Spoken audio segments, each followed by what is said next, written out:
I'm very pleased to be here, and for being here, I have to thank Larry Milne. Larry and I were grade school classmates in Fairview, Kansas, a long time ago, and we met each other this evening for the first time, and we figured something over 50 years. And we agree that really neither one of us has changed a bit.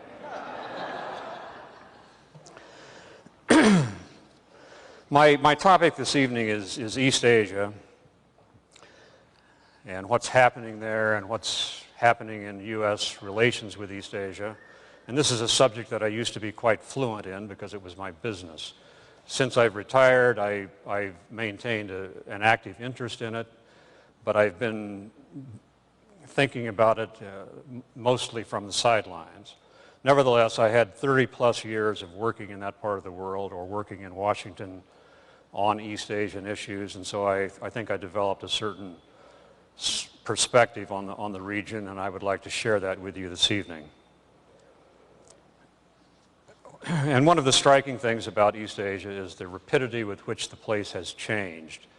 And I want to go back to my beginning just to contrast then and now. And to me, it seems like only yesterday, but in fact, I'm talking about more than 45 years ago when I joined the Foreign Service in 1963. When I began in 1963, the region looked more or less like this. Japan was still an emerging economy. It was known more for its plastic toys that one bought at Christmas time than for anything relating to high technology.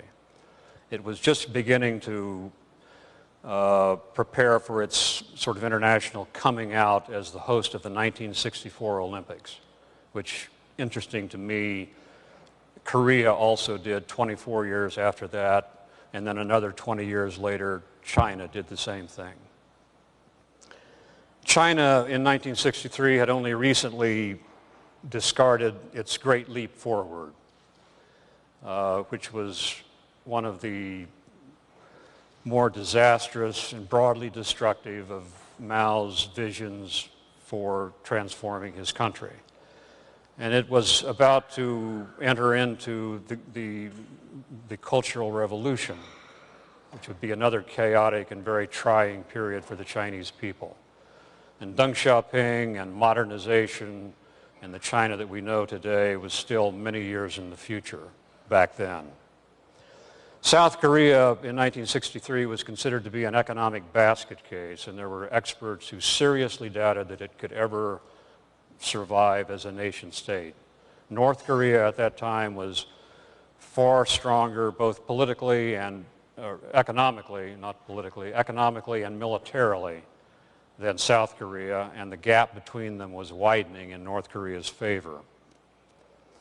In Southeast Asia, the two countries that seemed to be most likely to succeed were the Philippines and Burma, because both had very good infrastructure, they had good natural resources and agricultural resources.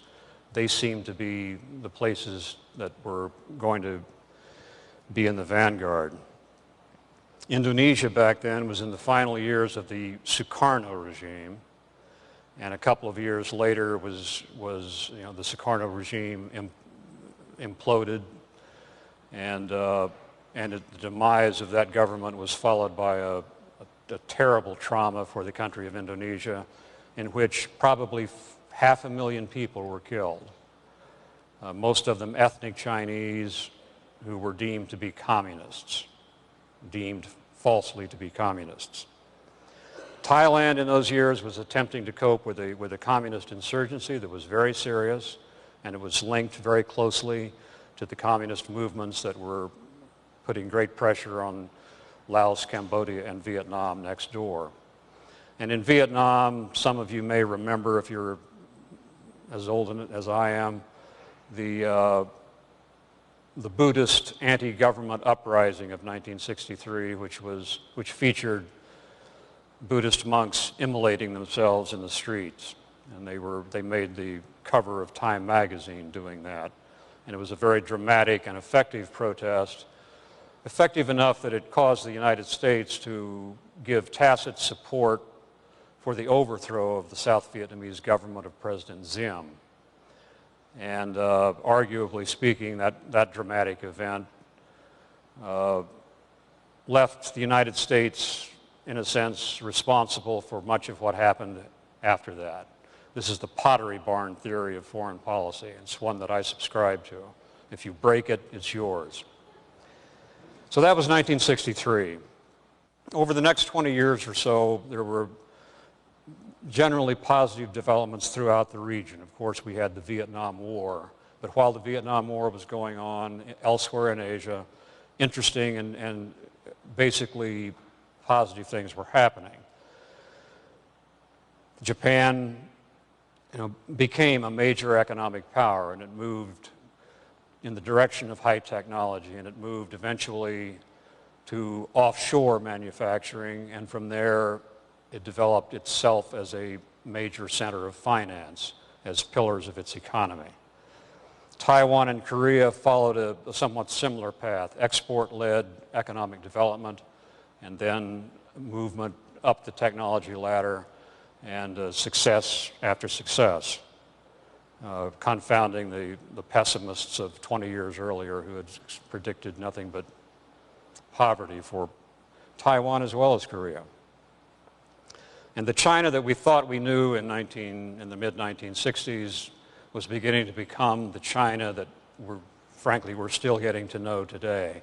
A major manufacturing center, export power, a growing regional military influence, a growing political player on the world scene. In Southeast Asia, Indonesia prospered economically under the Suharto government, Suharto having succeeded Sukarno. The economies of Thailand and Malaysia also grew very healthily. And the Philippines, which had been picked as the winner in the early 60s, lagged behind, partly because of political instability, the Marcos regime, which tried to stay on too long, partly because of very rapid economic growth. Burma, the other people's choice in the early 60s as a success story, fell rapidly behind because of the government with which it was saddled. And let me just say a word about Singapore, which is an interesting phenomenon within East Asia, but it's really in a category of its own, and its experience is not translatable anywhere else. It's a city-state, started out making itself an important seaport.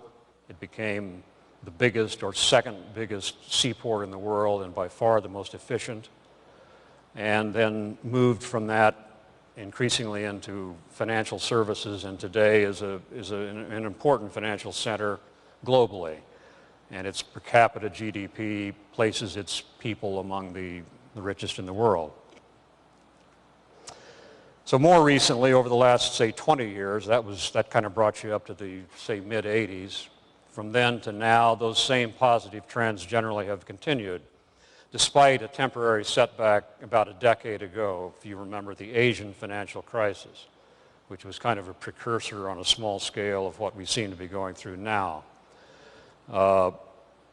But after that, the economies of East Asia continued their vigorous growth, and we've seen China become a genuine economic superpower.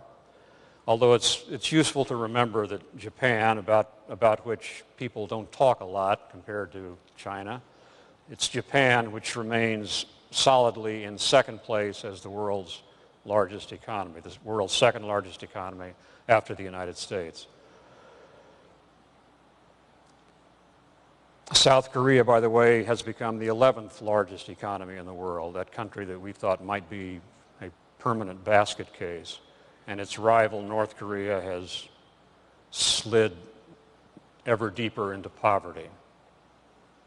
The other countries of the region, in Southeast Asia, Indonesia, what should be said about Indonesia in recent years is that its political transformation is, in a sense, even more remarkable than the economic progress that it made.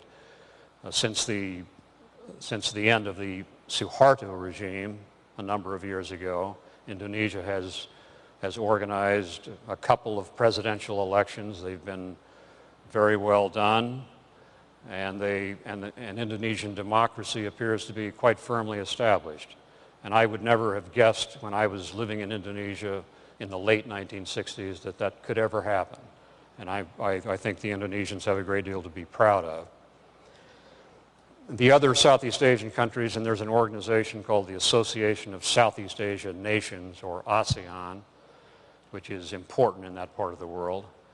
And that organization now includes Laos, Vietnam, and Cambodia, which were the sort of the opponents of ASEAN when it started out, and one of the reasons for its original organization. They're doing well economically, those countries, although their progress politically is mixed and a little bit disappointing to me. Vietnam, Laos, and Cambodia, despite efforts to liberalize their economies, remain very tough and very authoritarian politically. I think they're emulating China to some extent, the Chinese model. Thailand's own democracy waxes and wanes, and I think Thailand's democracy has a considerable challenge ahead of it, probably not too many years from now, when its beloved but aging monarch leaves the scene, and he's a very important stabilizing force within Thai politics. Malaysia's ethnic-based political system is also, I think, under very great strain right now.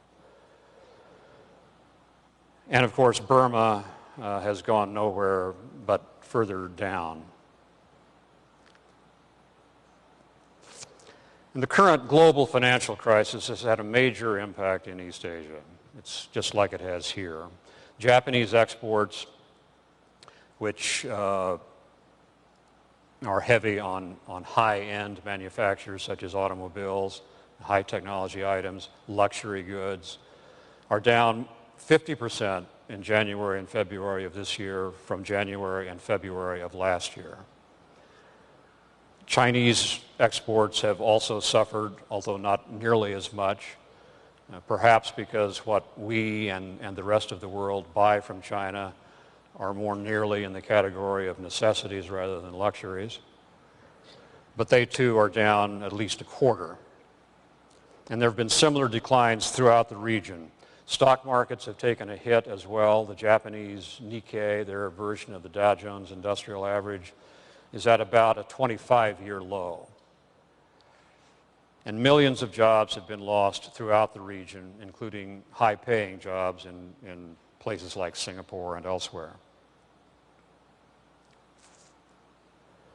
China, which has become the largest holder of United States debt, has shown some concern about the solidity of its investments in the United States as the administration's spending plans continue to unfold. At the same time, the Chinese are implementing a stimulus package of their own, which is larger as a percentage of GDP than ours is. So that's rather impressive. And as I understand it, the Chinese banking system, which a few years ago people believed was going to be the Achilles heel of the Chinese economy, has performed rather well. My sense is that while this crisis poses great risks to the economies of East Asia, as it does to ours, East Asia is likely to come out of it as well and as soon and perhaps better and sooner than the rest of the world. I say this simply because of the way they dealt with their own regional financial crisis 10 years ago, and also because they entered into this dramatic downturn that we're all experiencing a little bit stronger than some of the rest of the other parts of the world in terms of currency reserves and in terms of the general state of their economy. Nevertheless, their prospects, like ours, are going to depend upon a global solution to this crisis. So that's how I see the region, the way it was in '63, the way I think it is more or less today. And I'd like now to just say a few things about the United States' role and how it has evolved. You know, we can take a lot of credit for the positive developments in East Asia over the years. Our market has been crucial for the development first of Japan and its export-led growth policies, then Korea, Taiwan, Southeast Asia, China. At some point over the last 40 or 50 years, the United States has been the biggest foreign market for every country in East Asia. That's no longer the case. For example, I think both Japan and Korea have larger trade volumes with China today than we do with us. But we're still the most important trading partner outside East Asia for all the Asian countries. And that economic success also was very much dependent upon the security role that the United States played in East Asia and is still playing. And it started with our occupation of Japan. It continued during the Korean War. It continued even in the Vietnam War, which, by the way, was more favorably viewed by many governments in East Asia than it was by many Americans. Our alliance with Japan was crucial during the Cold War years in giving a sense of confidence and security, not only to Japan, but to other countries in the region. Our troop presence in Korea was crucial in the decades since 1953 in preventing another North Korean attack.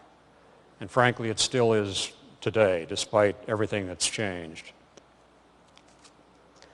The security situation in East Asia, of course, has changed dramatically over the last 40 years or so, and our security role has changed with it. We've reduced our military presence in both Japan and Korea, for example, without, I think, diminishing the deterrent or stabilizing effect of that presence, because what we have is still very impressive, and moreover we have forward deployed United States forces in places like Guam and on carrier battle groups, which make the United States still by far the strongest military presence, the strongest military influence in East Asia, stronger than China, stronger than anybody else. And that continues, I think, to be seen by most Asian governments positively.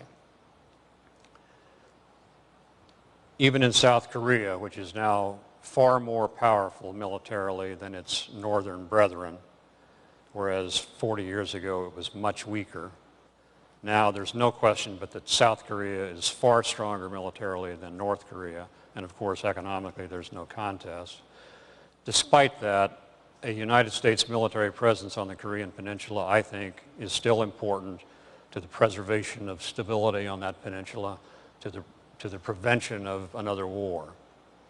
And this is because of, I feel that, and the South Koreans feel that, and the American administration, I believe, continues to share this view. And that's because of the nature of the North Korean regime and the fact that if there were a war on the Korean Peninsula, even though North Korea would assuredly lose, they could visit vast destruction on South Korea and the loss of hundreds of thousands of lives. And so there needs to be a very firm hand kept on the situation on the Korean Peninsula, and that requires a certain level of American military presence, in my view.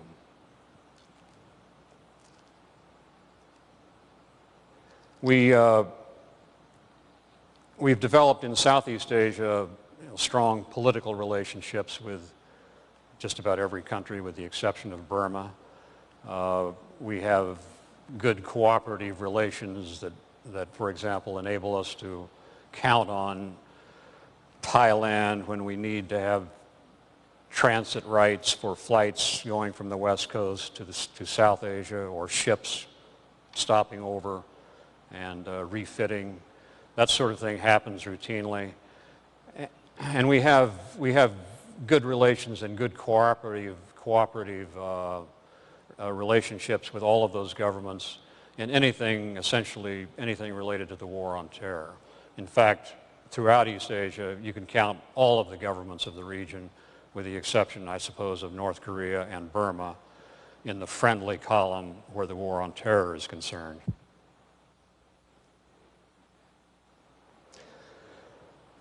And what about China? Within the last month, there were a couple of things that happened relating to China that I think underscore how complex our relations with that country have become and how difficult it's going to be in the years ahead to make the right policy choices. The first incident was, the first event that I just want to mention was the American survey ship operating off Hainan Island not long ago, early March. The Chinese Navy and unmarked Chinese ships came out, harassed this survey ship. The incident clearly was carefully orchestrated, and it wasn't going to endanger the U.S. ship, but the Chinese were making a point. They didn't like an American survey ship being within their economic zone, not in their territorial waters, but in their economic zone, close to an island that is somewhat militarily sensitive. Now, we in the United States, we believe that economic zones are not territorial waters, and indeed this is enshrined in international law, and it's a right that we exercise globally. We sail through economic zones every now and then just to demonstrate that we can, and we have a right to. But to the Chinese, this was provocative. That's one aspect of our current relationships with China. Another is something I mentioned earlier, Chinese concern about the stability of their investments in the United States. Their vast multi-billion-dollar trove of treasury bonds and other assets that they have here. And within the last 10 days, the Chinese finance minister said in effect that China still had faith in the dollar, but that the United States needed to strengthen its financial regulatory mechanisms. And then not long after that,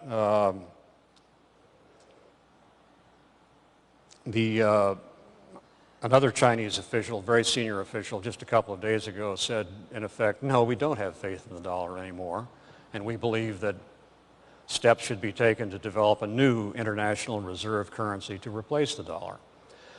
Well, the Chinese probably haven't made up their mind just exactly what their policy is or should be toward the dollar, in which so much of their own wealth is invested.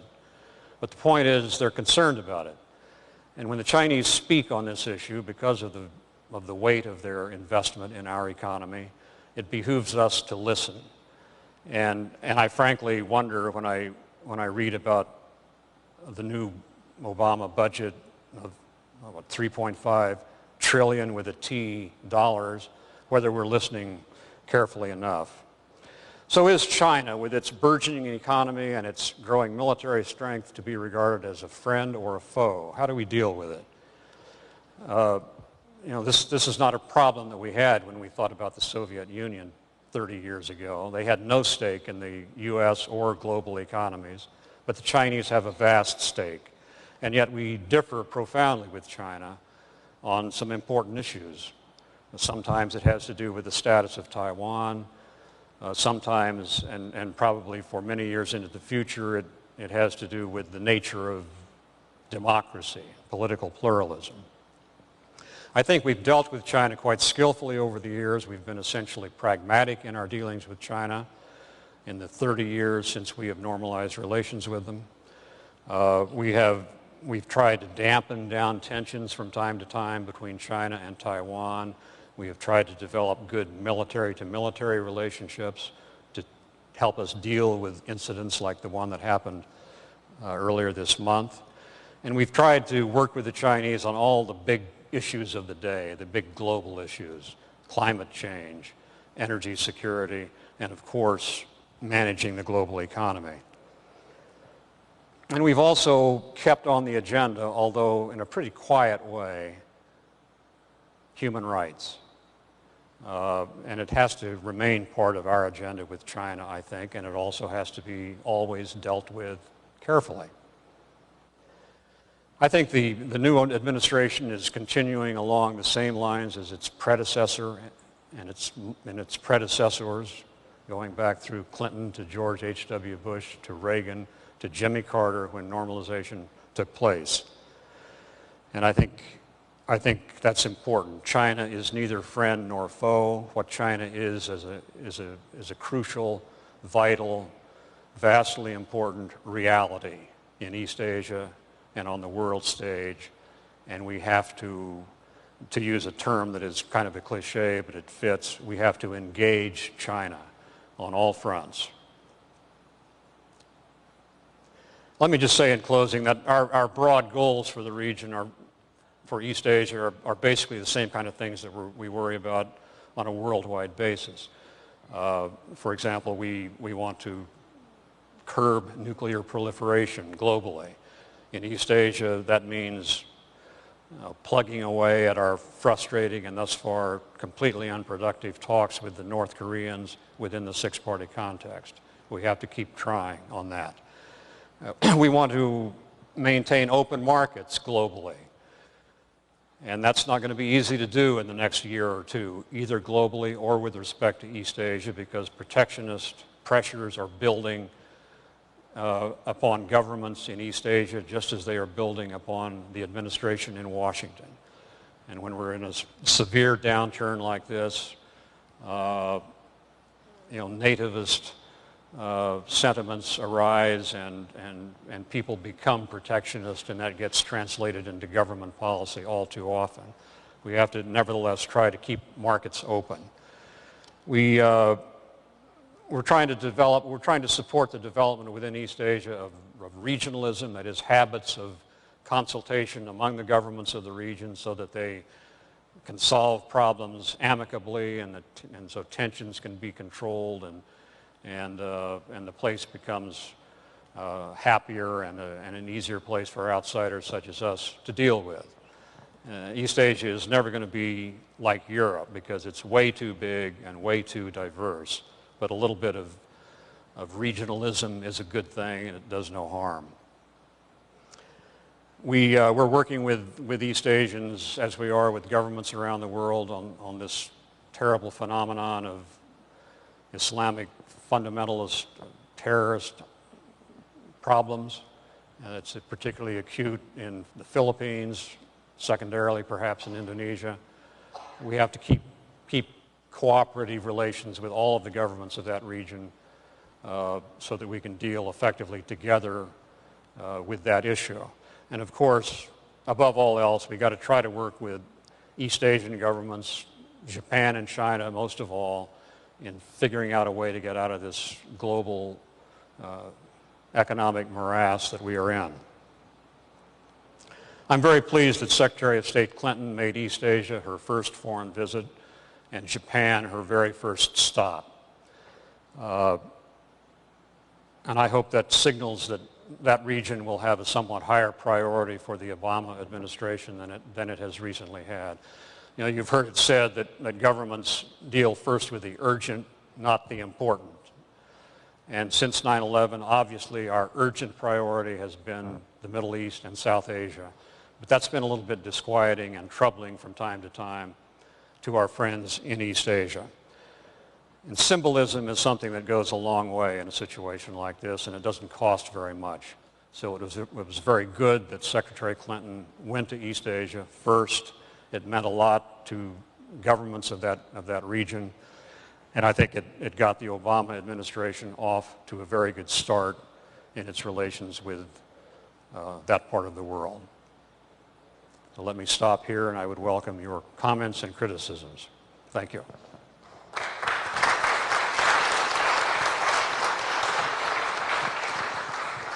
If you do have a question, raise your hand and we'll get a microphone to you. Annie, you'll go first. It was very helpful, the comments that you made that gave us a perspective of the diversity of that area. My question is, how do you see the role of media, particularly print media, where it is today, shrinking, and the technology that is pushing it off of the role of the past? to help strengthen our old allies and new ones that we have to have in this global paradigm that we're in. And the other part of that is, what impact does the poverty or the prosperity of a country have to do with their relationship with an ally? Well, your first question, what role does the media, in particular the print media, play in these relationships between nations, between ourselves and East Asia? I think here in the United States, I hate to see the failure of daily newspapers, and I don't think online versions are nearly as good as the real thing, and I wish the newspaper business were healthier, and I wish it were more international. There are so many newspapers in the United States that closed down their international bureaus. There are very few that are sufficiently well off these days to be able to maintain correspondence around the world, and it used to be that a great many of them did. So I think we're going to become less well informed as American citizens, and because of that, ultimately that's going to have an effect on our politics and perhaps on the policies of our leaders. So it's unfortunate. Within East Asia, I think one of the strong pillars of development and of political pluralism always has to be a free media. And there are very few places in East Asia today where the media is entirely free. I think both Japan and Korea can now claim that theirs is, and perhaps the Philippines. I give the Philippines lots of credit for maintaining good, strong democratic values despite some of the tough times they've gone through. But it's, the print media is important there as well.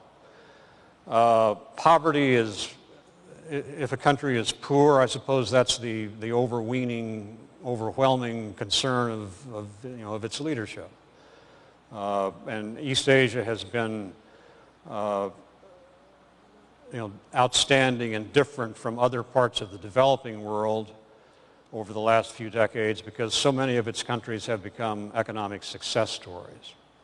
And that's still happening, even in countries that are rather authoritarian in their form of government, like Vietnam. But I think ultimately,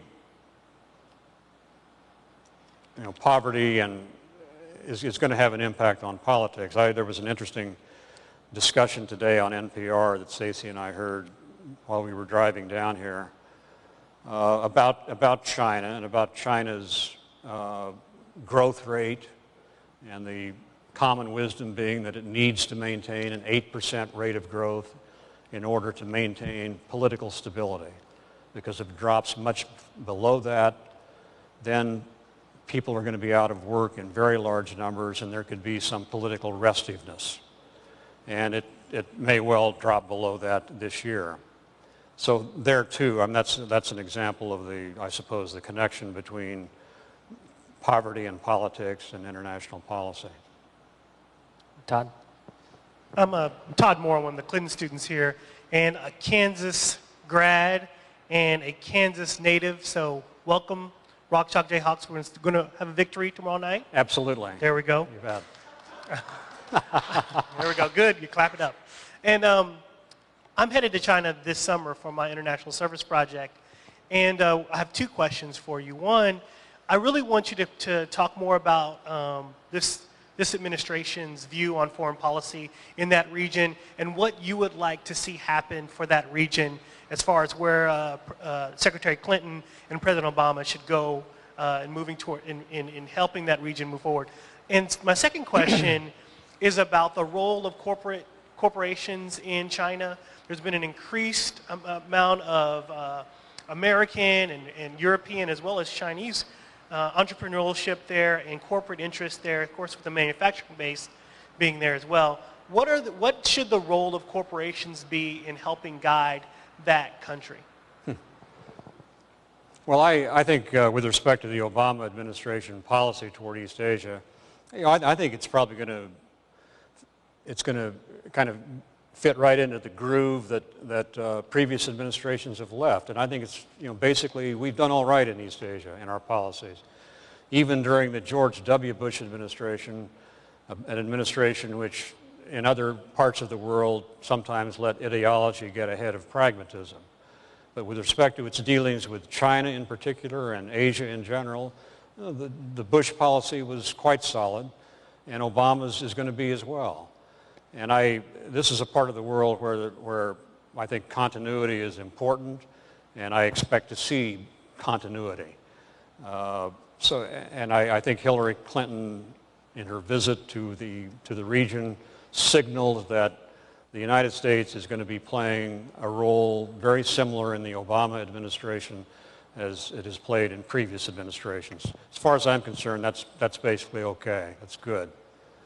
As to the role of corporations in China, I'm not really very well equipped to speak on that. I've never lived in China. I've visited there quite a few times, but I'm by no means an expert on the subject. And I'm sure there are corporations, both foreign corporations and domestic corporations in China, that are doing things that are highly positive, and some, I'm sure, are doing things that are not. And one hopes that the good guys will eventually come out on top across the board. China clearly is a hotbed of entrepreneurial genius. It's a really quite astounding place in terms of, to me, it seems to be in terms of its economic proficiency, and I think it must be an exciting place for a foreign corporation to become established and to try to develop its operations. And I'm sure that most of them are doing that in a way that is positive for China as well as positive for their shareholders. Some may not be. I've already told you more than I know. In the red jacket. Right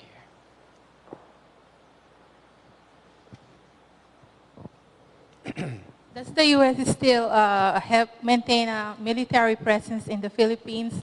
I know with the closure of Clark Air Base and Subic Air Base there, it was reduced, but I don't know if it was, I was there, I was born in the Philippines, and I was there during the they overthrew Marcos, and so I don't know how important the Philippines is now as in the Southeast Asia as pertaining to the U.S. Well, we learned very quickly to get along without Clark Air Base and Subic Bay Naval Base, which, until we lost them, were considered absolutely vital for American national security interests in East Asia. And then we lost them and we realized that, well, we can get the job done in other ways. So militarily, the Philippines, we don't look at the Philippines as a strategic military prize the way we once did. But the United States and the Philippines have ties that are much stronger than that. We have a shared history that is very important, and I know it's still felt by many people in the Philippines, and it's something that should be known by more Americans than probably are aware of it. And as I said earlier, I think the Philippines, despite going through various political crises and economic crises over the last 20 years or so, I think the Filipinos should take pride in the degree to which they've been able to maintain a genuine democratic system with wide open debate, extremely free press. All of that is something to be proud of. And in Asia, the only other example that is kind of similar in my way of thinking is India. And those are both democracies that have demonstrated that they can handle the rough times as well as the good times. So I think we Americans continue to have a high regard for the Philippines, for those reasons. And it's no longer a matter of military bases. It's something more fundamental. That's the way I see it, and I think a lot of Americans who know East Asia would agree with me. My name is Ron Winters. I'm the Dean of the College of Health-Related Professions at UAMS, and in that capacity, fortunate to be a colleague and friend of Larry Milne's for not as long as you have been, but for a long time.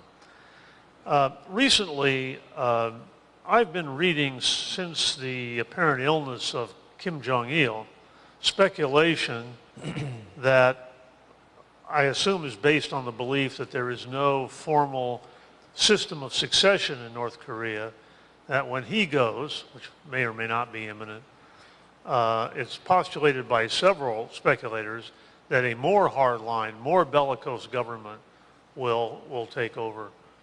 If you think that's true, what are the consequences for South Korea and for us? And if you don't think it's true, what scenario do you think will play out? I think it's very possible. And I think, when you talk about succession in North Korea, you got to say at the outset, I don't know. And nobody knows. I'm not in government. I don't have access to the American intelligence apparatus, but they don't know either, I can guarantee you. And so we have to hope that a transition in North Korea will lead to something better, but it might not. Kim Jong-il, maybe will try to elevate his 23-year-old third son, but that strikes me as a proposition that might not work. And the Army is crucial to Kim Jong-il's position, and I think will play a crucial role in any transition. And there could be leaders in that Army that indeed will turn out to be more hardline than Kim Jong-il, more paranoid, more really afraid of the outside world. I think that's what it is with the North Korean leadership. They've lived in a cocoon now for 50 plus years, going on 60 years. And they survey the horizon and they see nothing but potential enemies, with the possible exception of China, and they don't really trust China either. But China provides them a modicum of aid without which they could not survive. And so they're hunkering down, and it is truly a bunker mentality, and it causes them to want to have nuclear weapons for their protection somehow. It causes them to want to display strength, as they're probably going to do within the next week or so with another missile test. And it makes for a potentially dangerous situation on the Korean Peninsula. And we have to, at one and the same time, we have to keep up a very strong deterrent posture, whatever you want to call it, making clear that we're standing firm with our South Korean allies. And on the other hand, we need to try to build bridges. We need to keep up these negotiations with the North Koreans, it seems to me, even though it must be among the most frustrating sets of negotiations ever undertaken by man. And we got to keep China with us on this, as well as South Korea, Japan, etc. North Korea is tricky because it has military lethality, even though it could never win a war against the South. And it's tricky because there's so little that we know about it. We have time for 2 more questions, 1 and 2. This is a lighter question. Do you know if there are what is classified as missing in action from the Vietnam War? Are some of those personnel actually alive and well in Thailand, and what kind of interaction there was with U.S. military personnel and Thailand during our involvement in Vietnam?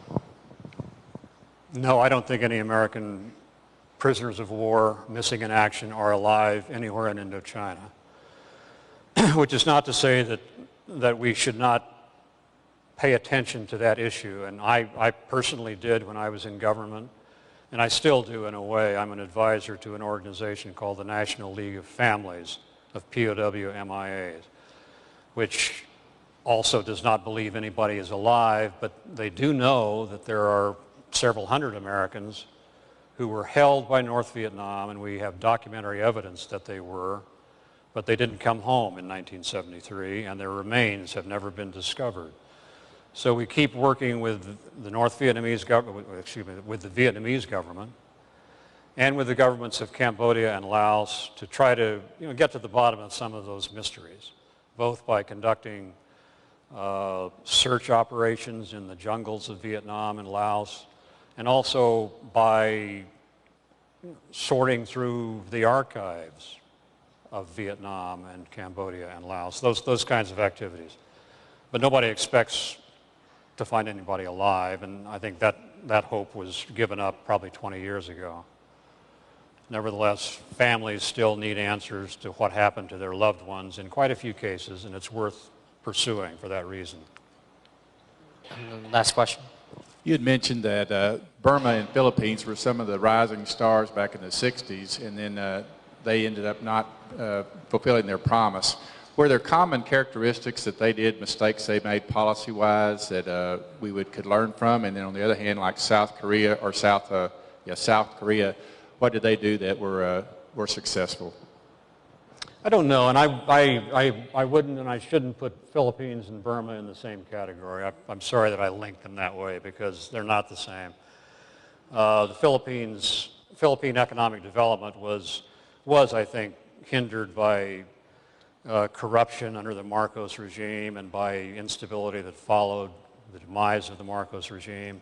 But Burma, is in a totally separate category. It has probably the worst government in the world next to North Korea. And it's for that reason that Burma has suffered so much. As to what were the factors that enabled, say, South Korea to be such a success, one was, as I said, access to the American market. Another was very good economic management under a very authoritarian regime in the case of South Korea. The Pak Chung-hee government that ran South Korea from sort of the mid-60s until kind of the mid-70s was not a paradigm of democracy. It was an authoritarian regime. You could have called it a dictatorship. But it put in place some very brilliant economic managers, and it mandated that people in South Korea would follow the dictates of those managers. And they had very good ideas. They were, many of them, educated in the United States. They were very, very outstanding thinkers. And the South Koreans are good at organizing themselves. It's part of their culture, I think. And they managed to pull themselves up by their bootstraps by following some good, solid policy leadership within, nevertheless, a very authoritarian political framework. But for them, it worked. Let's give a round of applause to the ambassador.